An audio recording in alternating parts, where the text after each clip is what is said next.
Do you have a passion for flowers? Well, you need to be growing passion flowers. That's right, I went there.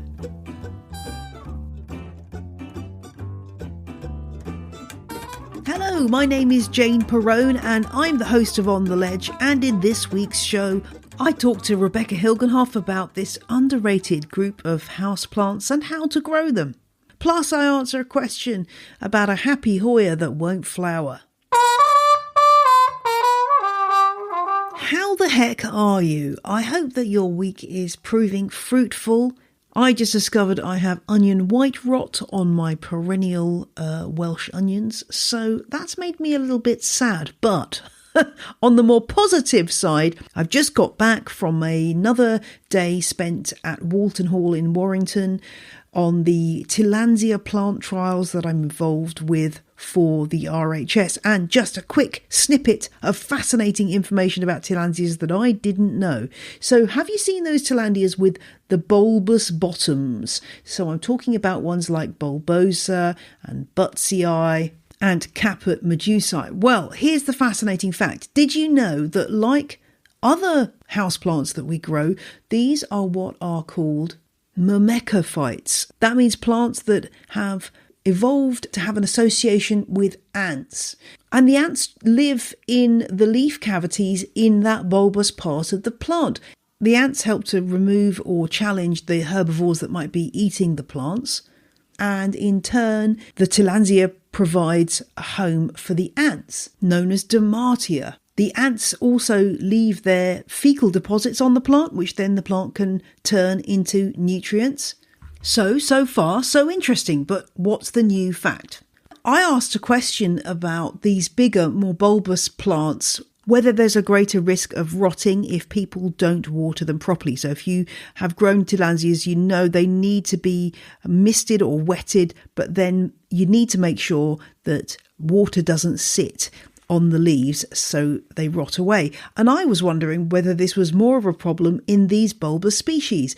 And John Henshaw from Croston Cactus, John is now retired but has a major interest in Tillandsias and is also part of the judging panel for the trial, told me that the ants will make a hole in the bottom of the bulbous part of the plant to allow themselves to move around, and this can help with drainage. Fascinating stuff. I need to do a whole episode about ant plants that are house plants because there is some really amazing stuff to find out. I just need to figure out who I need to speak to. So if you can suggest anyone who's an expert in these myrmecophytes, let me know. Anyway, on with today's show. I will be coming back to Tillandsias again because I'm involved in this fascinating trial and I'm learning loads. But for the moment, today we're talking about passion flowers, the Passiflora genus, which I think many of us think of more in terms of plants outside in the garden, these rampant vines that produce these amazingly intricate and beautiful flowers. And today, I'm glad to say we're going to be exploring the ones that work in the house. Yes, you can grow some of these as houseplants. And I'm joined by somebody who is a real expert in this field. So let's get cracking with today's interview.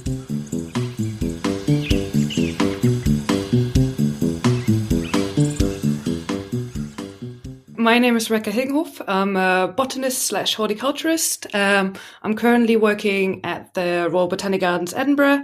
And at the moment, my research is focusing on the nightshade genus Solanum, but I also slowly but surely starting to work on my favorite genus, which is Passiflora. Fantastic. Well, this is what we're here to talk about, passion flowers. I think I've had a few requests over the years for listeners to talk about passion flowers and passion flowers as houseplants. I have to admit, I've grown them in the garden, but never indoors. So let's get into this. What are passion flowers? Where do we find them in nature? And why are you particularly passionate about passion flowers? The genus Passionflower is part of the passionflower family, Passifloraceae. It is the largest genus and encompasses more or less 600 species currently. those of you that know passion flowers, they're mostly tendrillate, sort of perennial herbaceous vines or even woody lianas, depending where they're from. There are also some sort of more or less scandent shrubs, but people don't tend to know about a few are even trees, and also one annual belongs to this particular genus. They come from mostly the neotropics, so from as far north as the US, all the way through to Central and South America, where the most species diversity can be found. But also we find a small group of species in Southeast Asia, as well as Oceania. Wow, I can't believe there's a tree. But just let's roll back a bit. Let's explain for listeners who don't know. You mentioned woody lianas and scandent shrubs. Can you just break those terms down for us?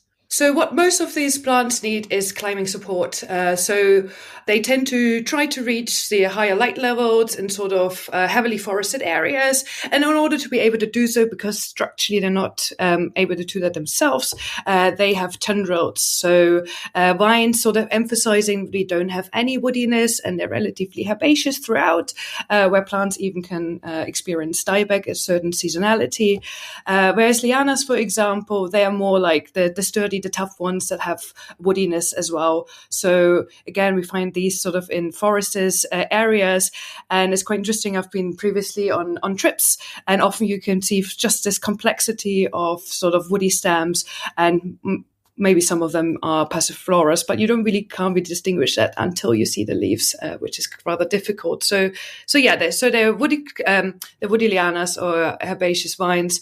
But as I said, they're also tendrillate, meaning they have a modified inflorescence, the tendril, that helps them to attach themselves on climbing structures, such as other plants, or where we grow them at home, bamboo canes, or you name it. Yeah, it's interesting, isn't it? I remember learning that in my RHS level 2, that the nature of what a tendril actually is. I mean, I guess when you're not doing a botany course, you don't really think about, well, what actually is a tendril? But it's interesting to know that it's a modified inflorescence rather than a modified leaf or a modified stem, I guess. But they're vital, aren't they? Because that's what gets that plant kind of clambering about and clinging onto things.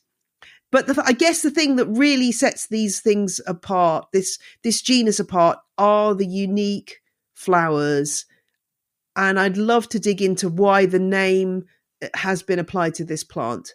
Before I forget it, because you asked me what really got me interested into these plants, and I got to say, I love pretty flowers, and they really are exactly what I expect a pretty flower to be like. They have this really intricate floral structure, and particularly being defined by the corona, which is sort of a central structure that sits in between the sepals and the petals and the reproductive structures, and they have filamentous sort of appendages that arise in between. Yeah. The what we call the androgynophore and the sepals and the petals. So, but just to give you an inside-out explanation of what the floral structure is like. So, if we start from the outside, so passion flowers are subtended by an often large and showy bract and a bracteole. Then passion flowers also have a hypanthium, which is a floral tube, which in some species is rather minute, but also there is some other species which come from the high Andean mountains in sort of Ecuador, Colombia, and Peru, which can have floral tubes up to 20 centimeters long, for example. These are then followed by the petals and the sepals, which are in fives. And then, as I previously mentioned, this really conspicuous row of filaments, which we call the corona. And then following to corona are the reproductive structures, or also known, and it's very specific to actually the Passifloraceae family, and of course the genus Passiflora, which is the androgynophore, which is sort of a fusion of the androecium and the gynoecium, so the male and female parts. And what really is interesting, and if people don't know what the passion flower looks like, I really highly recommend now to just go online, Google a flower, so you can just follow what I've just been explaining. But also this intricate floral structure let the first sort of Spanish missionaries that came in the 15th and 16th century to adopt this very unique structure of the plant in general, but specifically the flower plants, as a symbol of the last days of Jesus Christ, especially his crucifixion. Hence, the common name and even, the Latin genus name Passiflora or passion flowers, because it relates to the passion of Jesus Christ. It's a fascinating flower. I will put some pictures in the show notes for people to have a look at while they're listening, because this flower is intricate to the max. If somebody said to you, oh yes, somebody has created this as part of a fantasy novel or a fantasy film as being an alien flower, you'd go, oh yeah, right. If you'd never seen one before, you would not believe that it's from planet Earth, because it is just so elaborate. And I think that's what draws lots of people into these flowers, isn't it? They're just so intricate. I'm presuming, though, that from the plant-centric point of view, there are some very good reasons for all of these structures. Yeah, very much so. It's got a lot to do with pollination and the different pollinators that these come across in their native habitat. And you have got three major groups of pollinators as well, which are largely insects. And with that,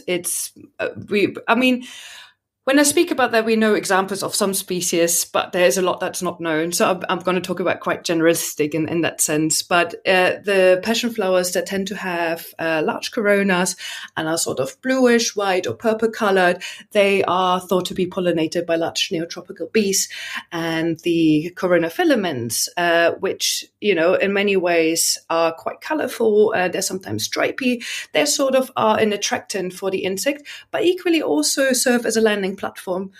So when you think of like a large sort of bigger than bumblebee size neotropical bee trying to approach the flower, so that's what's helping them to sit where they're supposed to be. And then obviously what the plant wants is to pick up the pollen and deposit it on the stigma of the next flower. However, aside from the large flowered species, we also have some really small flowered passion flowers, sort of the corky passion flower, which is quite a well-known species, quite an invasive species in some countries, in fact. And it's got really small greenish flowers. And these flowers are apetalous, so they're lacking the petals entirely. And these sort of species are thought to be pollinated by much smaller insects, such as ants, wasps, and even flies. Although, again, the smaller the insect, the more difficult it actually is to prove if they are the pollinators. But these are the two sort of large insect groups that we think pollinate Passiflora. Then the second group I'd like to mention are birds. I've already mentioned that passion flowers have a harpanthium, and then in some species that can be rather large. And the reason why we have harpanthia that grow up to 20 centimeters long is due to the bird pollinator, which are hummingbirds. So obviously hummingbirds are largely neotropical distribution, and there are some that have really, really large beaks. And so the size of the harpanthium in most species equates to the length of the beak of the hummingbird pollinator.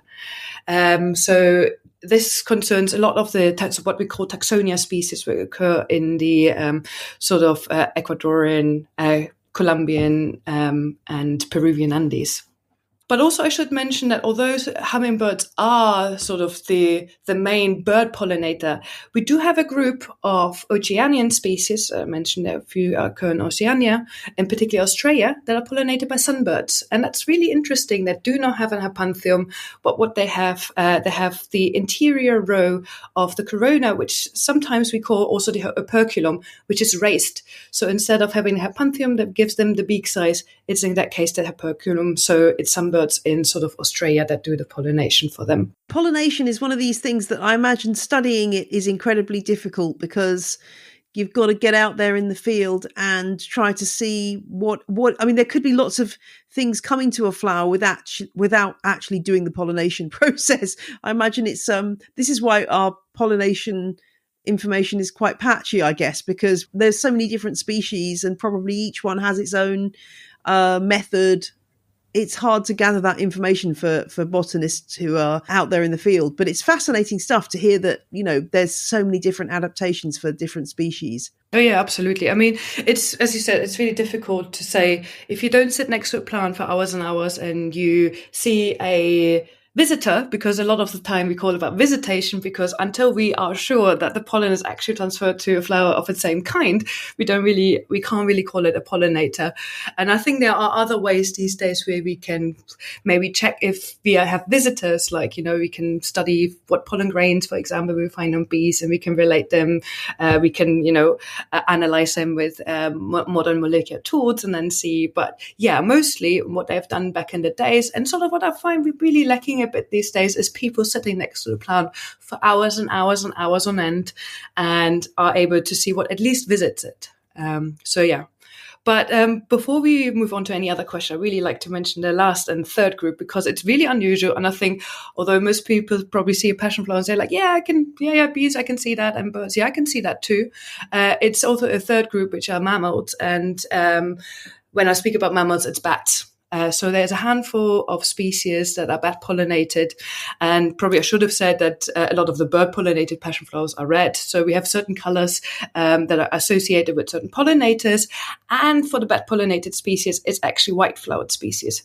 So we've got a lot of white flowered species, and what is really distinguishing with them is that they do tend to have like big open hypanthea, quite sturdy inflorescence, because from what I understand, bats are not very the softest pollinators. They tend to quite be harsh when they go into pollination mode to get the nectar for their own means. And so they're white. They have often reduce corona filaments. And also another condition that's otherwise very rare within Passiflora is bilateral symmetry. So most of the passion flower flowers are actinomorphic. So you've got various planes that you can sort of cut through, whereas bilateral symmetry, similar to an orchid, you can only have that one mirrored plane. So for bat pollination, that's what some species have adapted to. Bats being a little bit clumsy with their pollination sounds about right. I love bats, but people never think of them as pollinators, do they? But obviously they're playing an important role, particularly in certain climates and certain places. You've talked a little bit about where these plants grow. How wide is their native range? And are there species that are very common in the wild that you'd expect to see everywhere? Like if you were in South America, you'd expect to see a lot of them. So we find a couple of species in North America. And I know you've got plenty of listeners from North America, so they're probably familiar with the maypop, which is Passiflora incarnata. And it's also the plant that's sort of medicinally used in teas, helps you sleep, helps you to be calm. But there's another, I think, at least 10, 12 species that are actually native to North America. The hardiest species, Passiflora lutea, which occurs nearly up to the Great Lakes, which some people grow here outside in the UK or in Europe. But then also there's species in North America that occur sort of in Baja California, in sort of desert habitats. The most diversity of passion flowers are certainly sort of centered about Central America, but Northern South America. So I mentioned earlier, we've got about 600 species, and the center of species diversity is in the countries of Colombia and Brazil. Brazil, obviously, a rather large country, and it's sort of, makes sense. But if you have a quick look at the map and see it in comparison to the size of Colombia really harbors a large species diversity, mostly because it also has it provides a lot of different habitats. You can find habitats from sort of Amazonian coastal plains, Amazonian rainforest, into high up into the Andean cloud forest, subalpine habitats that you find in the Andes as well. Then throughout sort of North America, they go as far south as sort of Argentina and Paraguay and even Chile.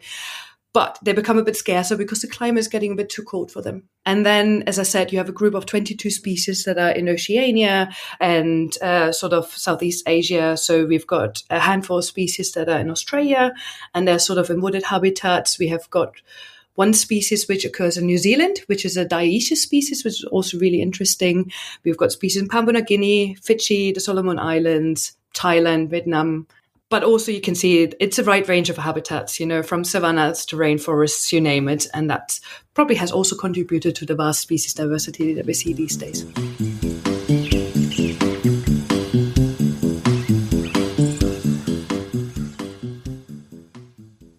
More from Rebecca shortly, but now it's time for Question of the Week, and this one comes from Anne-Marie and concerns a very healthy looking Hoya. This one belonged to Anne-Marie's mother and is now in her possession. It is super healthy looking. I will put a picture in the show notes for you to check out.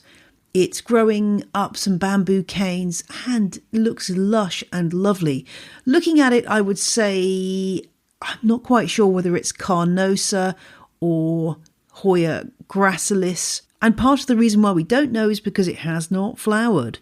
Certainly since Anne-Marie has had this plant. So she's wondering why this huge Hoya has never, to her knowledge, put out any blooms. These kind of questions fascinate me. You've got a perfectly good-looking plant that just hasn't done what genetically it should be predisposed to do. Why? Well, we could come up with all kinds of theories for this. I'm going to throw a few out there and Anne-Marie will have to see what makes sense. I suspect that this plant may be a bit too happy. How does that work? Well, of course, plants flower to reproduce sexually, so sometimes it just takes a little bit of jeopardy on the scene to make them feel like maybe they're not doing as well as they might, and therefore they need to reproduce. And with a Hoya, sometimes people say that means the plant being a little bit root bound. I find that flowers come quite readily on Hoyas that have had quite a dry period before they come up to bloom. So it may be a case of letting this Hoya dry out a little bit more between waterings, giving it that little bit of stress that might prompt some flowers. Just to remind everyone what Hoya peduncles look like, they look like little burnt cigarette ends. So Anne-Marie, these are the things that you should be looking out for. Little stalks coming off the main stem. They'll probably be about 3 centimetres long, and they will look like a burnt cigarette end. The longer the burnt cigarette end bit, the older the peduncle, as they are known, and that's where the stalks for the individual flowers come from. So I would say have a look at your plant, see if it's got any of those. That's telling you that it has bloomed before, and keep an eye on those for signs of growth of the little clusters of flowers, because that's where they're going to come from. I think the other thing you can do maybe is give this plant a little bit more light. Sometimes plants won't flower if light isn't strong enough, so gradually moving it towards a light source may help too. But other than that, I just try to enjoy this beautiful Hoya, which is obviously an heirloom plant, and not worry too much about it not flowering. And it may surprise you at some point, but don't beat yourself up over it. As long as the plant is healthy, that really is all that matters. The other thing worth saying is that if this was a much younger Hoya, I would also be pointing out that Hoyas sometimes, in the case of some species, won't flower until they're anything from like 2 to 5 years old. So in a younger plant, it might just be it isn't mature enough yet. So that's worth bearing in mind too. But I hope that helps, Anne-Marie. And if you've got a question for On The Ledge, do drop me a line on theledgepodcast@gmail.com. And don't forget to check out my other Hoya episodes, which you'll find linked from the show notes at janeperrone.com, where we can go deep into the world of these wonderful vining plants. But now, back to my interview with Rebecca about passion flowers. Now let's get onto these plants as house plants, indoor growers. I'm presuming that not all these species are going to work because possibly some are too big, too specialist in terms of their requirements. But what are the species that work best indoors? And can you explain why these aren't more popular as indoor plants? Why they're not more popular? I have no idea. I'm going to go and set out to change that. I'm glad you invited me for your podcast because I think it's the first step. And I'm also, hopefully in the future, will write a few articles about the topic because I think people just don't know the right selection. And I think that really is the main reason. They have this reputation as getting too big. Some of the bigger species need to be rather large to flower. You need a lot of sunlight to flower these large species. From what I've mentioned about their distribution, a lot of them come from tropical areas. And there maybe is something that we may not be replicated to in our sort of windowsill growing arrangements that we have at home. Maybe in a conservatory or in a glass house, but not everyone does have that.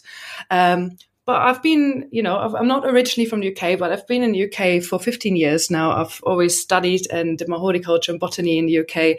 And I grew up and I always liked my passion flowers, and I always had passion flowers in my window. So I think it's definitely possible if you have the right species. And when we talk about right species selection, there's a large group of sort of small flowered species that are highly recommendable. We talked about earlier, some of them are vines, some of them lianas. Obviously, lianas grow really big, 10, 15, 20 meters, you name it. That's what I said. They're the ones that will need a long time to get to flowering if the light levels are even enough. And they're mostly tropical. So what we really want to is to look at the smaller species that are vines. So they grow maybe 2 to 4 meters long. Obviously, we can do our own work in order to keep them in bay with that. But also the nice thing is that they don't necessarily have to have this vast size in order to get to flowering. Also, sunlight does play a role, so really a sunny window is always recommendable with passion flowers, but I would look into small flowered species. Obviously, main feature, passion flowers, is the flower. I do not disagree, but there's some really, really, really nice species that have ornamental foliage. I would definitely divide the species into some that I would rather grow for their flowers and some that I would really just grow for the foliage. If I'm looking for something that maybe has interesting flowers plus maybe some element of interesting foliage, what species would I be looking out for? So I think I've got 2 species that would want to look out for. And just to say, there are nurseries in the UK that breed, that propagate, that offer passion flowers, and the ones that I mentioned you should definitely find in UK trade. So the first one, which is my number one, because it's a very unusual species in terms of flower color, it's Passiflora citrina, the yellow flower, passion flower. It's got vividly yellow flowers, which is really unusual for passion flowers. It's part of a group that sort of produce relatively coriaceous, leathery foliage, which also is an adaptation that actually is quite suitable for our houseplant growing. They've got hairy leaves as well. Hairy leaves always emphasize that you sort of are a bit more adaptable to more temperate climates. So it's a species that grows native in central and western Honduras, and is also possibly found in the adjacent eastern Guatemala and El Salvador in Central America. And there it is found in moist pinewood forest. So it's a bit more of a temperate habitat, which makes it a bit more suitable in terms of windowsill growing in the UK.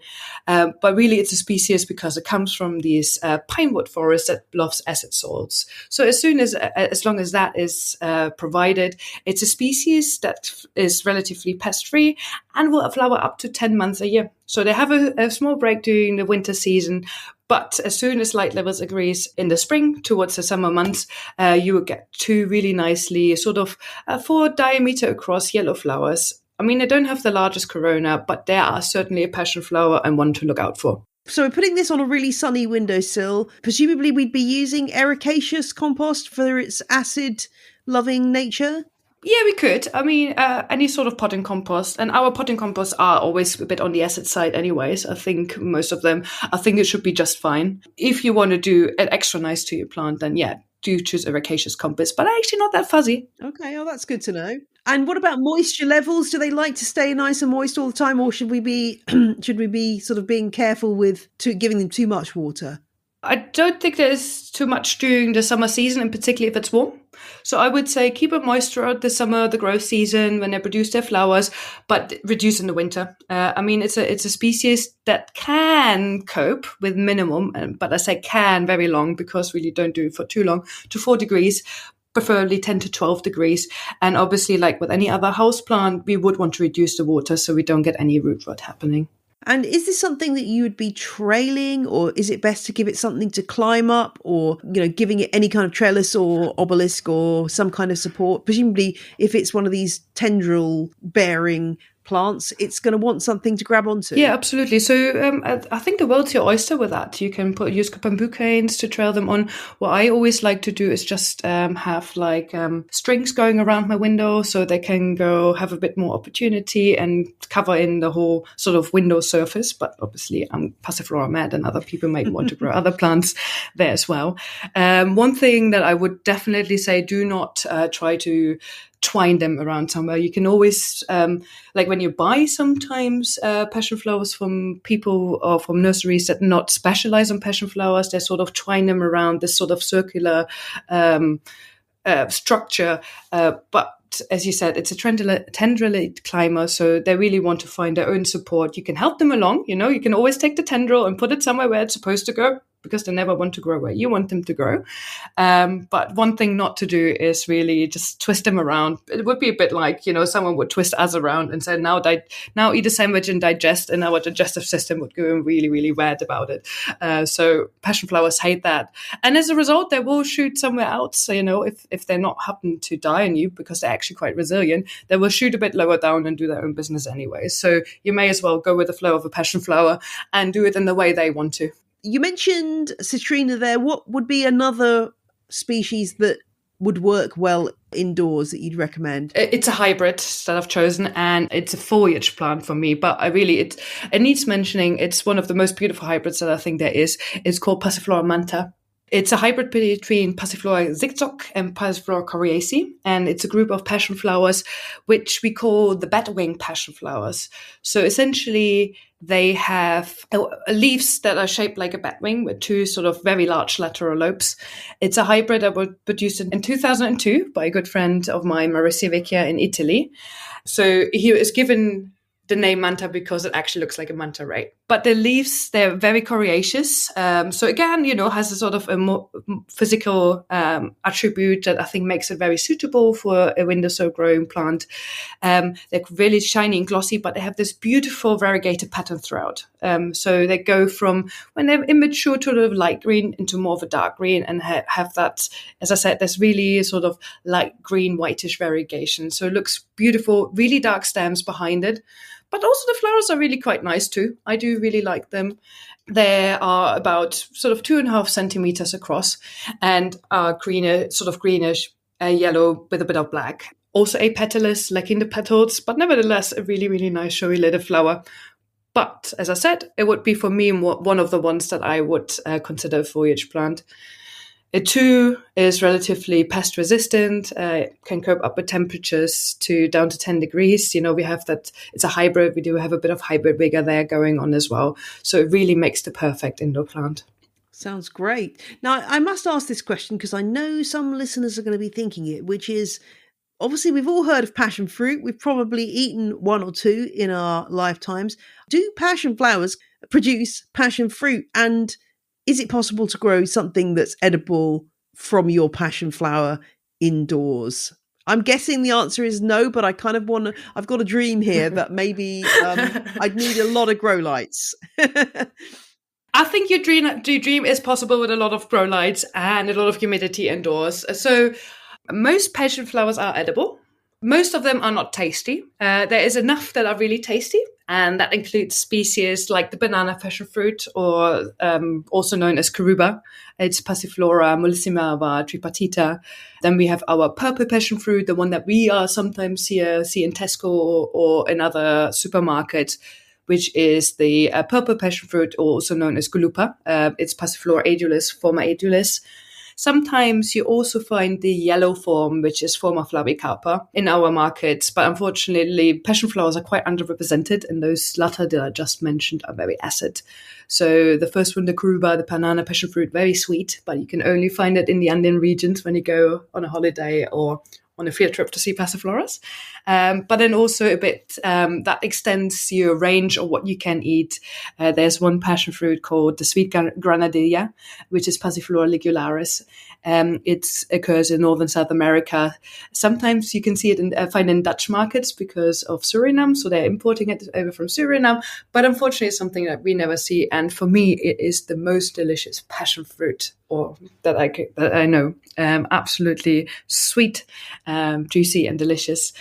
Unfortunately, as I already said right in the beginning, the ones that we do grow at home, if they produce fruits, then, and that's questionable as well, right? Sometimes most often you need two different clones, so we may not have two different clones, then that's very difficult. And For example, the Passiflora caerulea that we've mentioned earlier in conversation, which is the blue passion flower, which we can grow outdoors. It's an edible species. It does not taste well at all. And I should also say, before I finish up the topic of passion fruits, is although a lot of them are edible, there are one or two that are toxic as well. So really, you ought to know what you're eating as well. Yes, that's a good point. Because there's a few houses around where I live that have got really big passion flowers, and they have blue flowers and then these bright orange fruits. Would that be the caerulea that I'm seeing then? Yes, that's the caerulea indeed. Yeah. Yeah. I mean, I often look at them and think they look so delicious. How can they not be delicious? But then again, as I say, if they're just kind of a bit tasteless, I'm imagining in the wild, monkeys and birds and various animals are thoroughly enjoying them. But just because they're not nice for humans doesn't mean that they're not a valuable crop for somebody else, right? Absolutely, absolutely. But I think, never say never with passion flowers. One thing is for sure, they're easily to hybridize, and people love hybridizing passion flowers. So if people are ever interested, there is a website of the Passiflora Society International, which sort of, they're looking after the cultivar registrar. So I think if we go forward in the future, although they're mostly bred for their flowers at the moment and the ornamental aspect, I wouldn't be surprised that maybe in the future we find some suitable indoor plants that maybe even produce some fruit. On the podcast at the moment is my sew along. I'd just be interested to know if seeds of any passion flower species are available commercially to buy so that people could maybe grow them from seed. Is that something that's an option? Yes, definitely available. I wouldn't know exactly where to look out for, but it's about looking on the internet and see what's available. But they're easily propagated from seeds. I mean, also easily propagated from cuttings, but certainly seeds is very straightforward. With many plants, the fresher the better. They do have what I would say when we're talking about seeds. The seeds of a passion fruit encompassed by an arrow, which gives us the juicy fruitiness that we so much enjoy. But it also has inhabitants that prevents germination. So if someone gets some seed that maybe not that clean, make sure you clean them out before you put them in some soil. Yeah, that I think tomatoes are the same, aren't they? That's that sort of a layer of I'm going to use the word mucilage. It's probably not the right word, but yeah, that's a good point. But I mean, I'm sure there'll be listeners out there who've given that a try, and always worth experimenting with seeds. But that's been absolutely fascinating, Rebecca. Thank you so much for sharing your expertise. I'm sure you've inspired some listeners to think about passion flowers for that sunny windowsill because they're so beautiful. Thanks so much for joining me, Rebecca. Thank you very much for having me.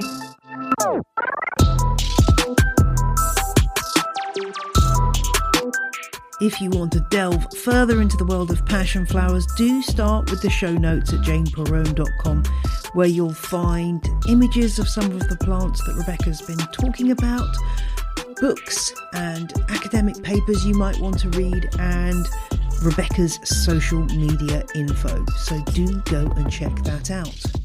And if you're a legend or super fan, if you're subscribed to my Patreon, then you will be able to access an extra bonus interview with Rebecca all about the fascinating pollination strategies of these plants. That's available now in An Extra Leaf number 126.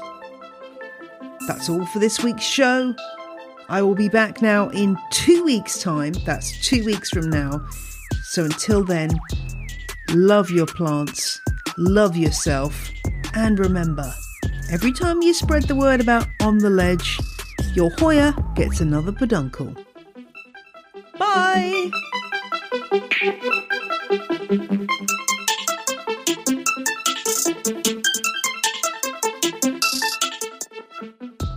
The music you heard in this week's episode was Roll Jordan Roll by the Joy Drops, The Road We Used to Travel When We Were Kids by Kumiku, and Whistle by Benjamin Banger.